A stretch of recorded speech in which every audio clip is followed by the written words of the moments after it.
इस्लामी तारीख में एक ऐसा दिन आया जिसने सलीबी जंगों का नक्शा बदल दिया। ये था जिन हुतैन, जो सन 1187 ईस्वी में लड़ी गई। एक तरफ सलीबी फौज थी जो बैत अल मक़दस पर कब्जा किए हुए थी, और दूसरी तरफ थे इस्लाम के अजीम सिपा सालार सुल्तान सलाउद्दीन अल-फौद।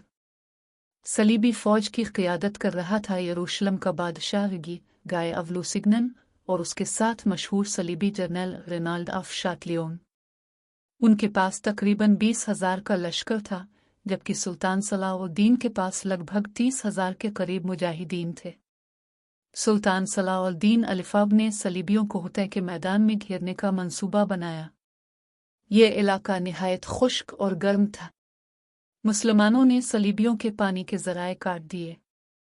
सलीबी फौज प्यास से बेहाल हो गई, जबकि मुसलमान ताज़ा दम और मजबूत खड़े रहे।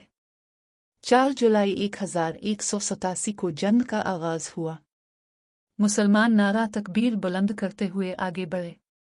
सलीबी फौज थकी हुई और कमज़ोर थी। सुल्तान सलाह की हिकमत अमली और मुसलमानों के जज्बा जिहाद के सामने सलीबी ज़्यादा देर न ठहर सके। बिलाखिर सलीबी फौज टूट गई।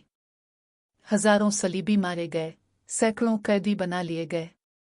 बादशाह गिरफ्तार हुआ और जालिम जर्नल रेनाल्ड को सुल्तान सलाह ने अपने हाथों से कत्ल किया, क्योंकि इसने मुसलमानों के काफिलों और औरतों पर जुल्म किया था।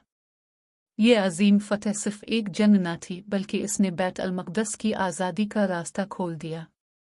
इसी के नतीजे में कुछ ही महीनों बाद सुल्तान सलाह ने बैत अल मक़दस को सलीबियों के कब्ज़े से आज़ाद कराया। जिन हुतै हमें यह सबक देती है कि ईमान, हिकमत अमली और सब्र से दुश्मन की बड़ी से बड़ी ताकत को शिकस्त दी जा सकती है। ये वो दिन था जब सलीबी गुरूर खाक में मिला और इस्लाम का परचम सरबुलंद हुआ।